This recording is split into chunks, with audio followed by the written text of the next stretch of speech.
এই কথাটাও শুনে যাও যে আমার বয়ফ্রেন্ডের সন্তান আমার গর্ভে। আমার পছন্দ করা ছেলে একেবারে দেখতে সালমান খানের মতো। হ্যালো, বাবা আমার বিয়ে ঠিক করেছে। কি মেয়ে কখন আসবে বিয়ে করবে? আসবে বাবা, বস।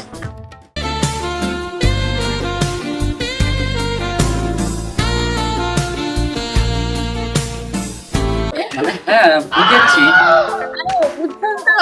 আরে বুঝেছি। দেখুন, শুধু বয়ফ্রেন্ডই না, এটা আমার হাজবেন্ড। তোমরা থাকো, আমি বিয়ে করবো না। এই ও মেয়ের কোথাও বিয়ে হবে না, আমি বিয়ে করবো না।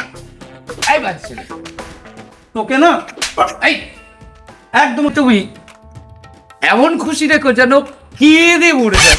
আপনি কোনো চিন্তা করবেন না।